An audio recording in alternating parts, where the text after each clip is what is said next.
एक बड़ी डेवलपमेंट हमें कल ये नज़र आई कि इंडिया के national security adviser Ajit Doval साहब पहुँचे फ्रांस और वहाँ पर उनकी मीटिंग हुई है फ्रांस के प्रेसिडेंट मैक्रोन के साथ।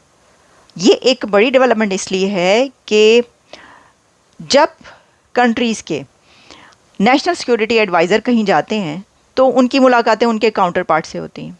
उनकी भी मुलाकात हुई होगी या होनी है काउंटर पार्ट के साथ, लेकिन उनके जाते ही वहाँ पर जो मीटिंग हुई है अजीत डोवल की, वो प्रेसिडेंट मैक्रोन के साथ हुई है डायरेक्ट। देखिए, इससे क्या पता चलता है? इससे ये पता चलता है कि कहाँ पर पहुँचा हुआ है इंडिया। राफेल एम लड़ाकू विमान को लेकर भारत को बड़ी कामयाबी मिलने वाली है। फ्रांस ने 26 राफेल मरीन जेट की खरीद के लिए भारत को फाइनल प्राइस ऑफर किया है, जिस पर चर्चा के लिए अजीत डोभाल फ्रांस जा रहे हैं, जहां के फ्रांसीसी एनएसए के साथ रणनीतिक वार्ता करेंगे। ये सौदा भारतीय नौसेना के लिए बेहद महत्वपूर्ण है। राफेल एम के जरिए भारत अपनी समुद्री हमले की क्षमता को मजबूत करेगा। दोस्तों, भारत के national security adviser Ajit Doval जो है वो फ्रांस पहुंचे हुए हैं और जो फ्रेंच गवर्नमेंट है बड़ा प्रोटोकॉल दे रही है इनको। और असल में जिस चीज़ के लिए वो वहाँ पे पहुंचे हुए हैं वो है 26 राफेल मेरीन जेट्स, जो कि ऑलरेडी फ्रांस कहता है कि हमने एक बेहतरीन प्राइस भारत को दे दी हुई है।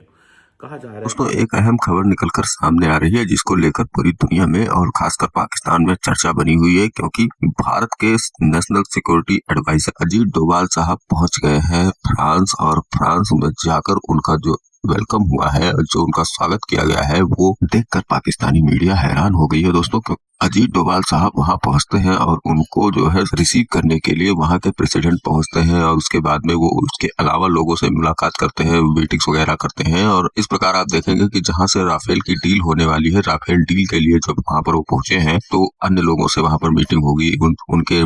लेकिन इससे पहले जो है वहां पर वो वहां के प्रेसिडेंट से मिलते हैं और वो खुद उनको रिसीव करने आते हैं। और इस चीज को देखकर पाकिस्तानी मीडिया हैरान हो गई है, क्योंकि दोस्तों अभी तक बताया जा रहा है कि फ्रांस के जो प्रेसिडेंट हैं वो केवल अमेरिका के नेशनल सिक्योरिटी एडवाइजर से मुलाकात करते हैं, उसके अलावा वो किसी अन्य देश के नेशनल सिक्योरिटी एडवाइजर से मुलाकात ही नहीं करते हैं। डायरेक्ट वो प्रेसिडेंट से बात करते हैं, वो डायरेक्ट प्रेसिडेंट से टू प्रेसिडेंट मीटिंग होती है। और जब अजीत डोभाल साहब वहां पर पहुंचे और उनको वहां के प्रेसिडेंट ने रिसीव किया, तो ये देखकर पाकिस्तानी मीडिया और पूरी दुनिया हैरान हो गई है, क्योंकि अब ऐसा लगता है कि भारत वाकई में पूरी दुनिया में अलग पहचान बना रहा है। क्योंकि जब आपके नेशनल सिक्योरिटी एडवाइजर से किसी एक बड़े शक्तिशाली देश का प्रेसिडेंट मुलाकात करने लगे, तो इसका जो है लक्षण यही माना जाएगा कि हाँ, सब कुछ बहुत ठीक ठाक चल रहा है और बहुत ही रुतबा बना हुआ है भारत सरकार का पूरी दुनिया में। क्योंकि आप देखते हैं पाकिस्तानियों के तो प्रेसिडेंट से ही कोई नहीं मिलता है, कोई जल्दी वहां का प्रेसिडेंट मिलना नहीं चाहता है, उनको छोटे छोटे मंत्री नेता मुलाकात करके और निपटा देते हैं, वापस भेज देते हैं। तो नेशनल सिक्योरिटी एडवाइजर से मुलाकात करने की बात तो ये पाकिस्तानी सोच भी नहीं सकते, और इसी कारण से इनको लग रही है मिर्ची। और ये सब देखकर इनकी छाती पर समझ लीजिए कि सांप लौटने का काम हो रहा है। और यही नहीं, साथ ही साथ आप देखेंगे कि राफेल का जो डीलिंग हो रहा है उसमें भी फ्रांस ने काफी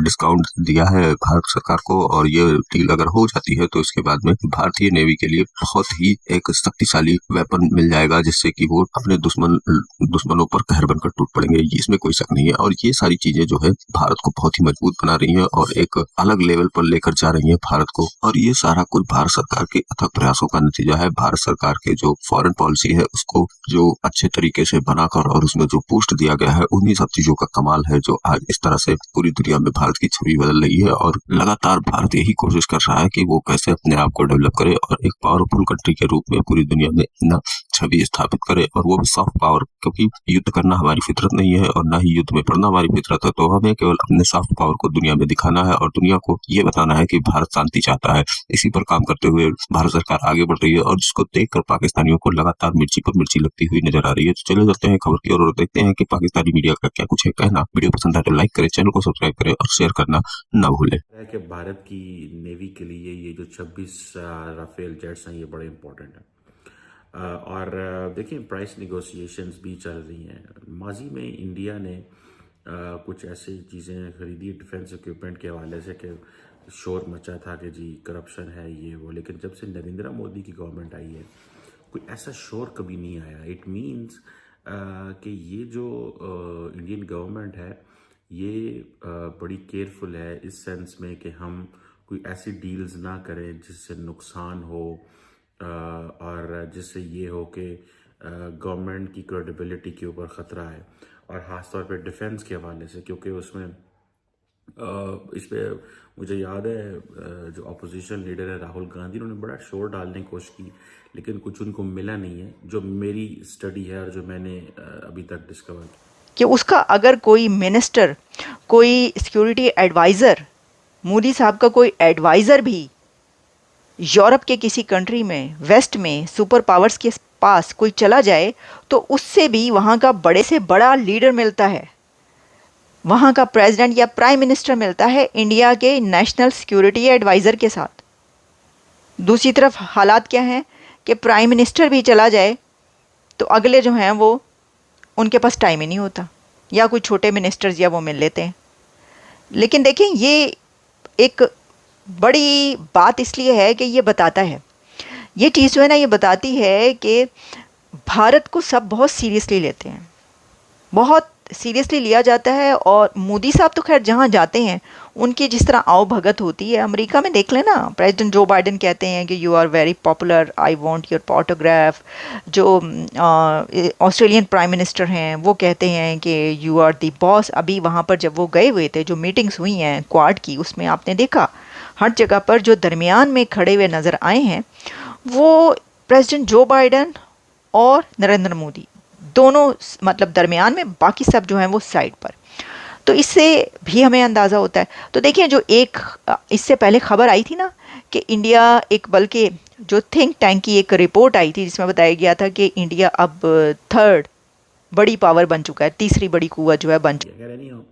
इंडिया की जो डिमांड्स हैं वो राफेल जेट्स के हवाले से है, जिसमें इम्पॉर्टेंट चीज़ ये है कि वो जो उनके इंडिजिनस उत्तम रडार हैं उसको इंटीग्रेट करना चाहते हैं, जो कि इंडियन मेड वेपन्स हैं, लाइक अस्त्रा मिसाइल्स और रुड्रम एंटी रेडिएशन मिसाइल्स हैं। ये जो फीचर्स हैं, कहा जाता है कि अगर ये फ्रेंच जो राफेल के अंदर आप इंटीग्रेट करते हैं तो इसकी फ्रांस की हुकूमत कह रही है, उनका डिफेंस डिपार्टमेंट कह रहा है कि उसके कॉस्ट बढ़ जाएगी।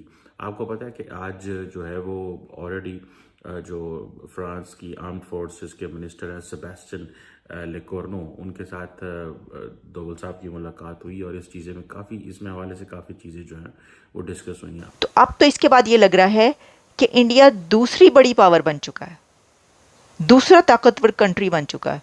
क्योंकि देखें, अगर फ्रांस का प्रेसिडेंट किसी से मिलता है ना, किसी नेशनल सिक्योरिटी एडवाइज़र से, तो वो अमेरिका का नेशनल सिक्योरिटी एडवाइज़र होता है। यानी ये जो यूरोपियन कंट्रीज़ कहीं पर भी अगर कंट्रीज़ के प्राइम मिनिस्टर्स या प्रेसिडेंट्स किसी नेशनल सिक्योरिटी एडवाइज़र, किसी मुल्क के नेशनल सिक्योरिटी एडवाइज़र से मिलते हैं तो वो अमेरिका का नेशनल सिक्योरिटी एडवाइज़र होता है। उसके अलावा वो उनके काउंटर पार्ट्स की मुलाकातें होती हैं। तो यहाँ पर अमेरिका के बाद इंडिया के नेशनल सिक्योरिटी एडवाइज़र को वो हाथों हाथ ले रहे हैं, वो उनको वेलकम कर रहे हैं, उठ के उनसे मिल रहे हैं, खुद जाके जो है वो उनको वेलकम कर रहे हैं। तो इससे क्या पता चलता है कि या तो अमेरिका के जो सिक्योरिटी एडवाइज़र है उससे बातचीत होती है प्रेसिडेंट और प्राइम मिनिस्टर की, या फिर जब इंडिया के जो जाते हैं उनसे बातचीत होती है। ये तो देखें आपके सामने, अब ये सिचुएशन ऐसी, इस पर यही कहना पड़ेगा। और क्या वजह आप, ये जो 26 राफेल मरीन जेट्स हैं ये नेवी के लिए बड़ा क्रूशल है। आपको पता है इंडिया बड़ा फोकस कर रहा है एयरक्राफ्ट कैरियर्स पे।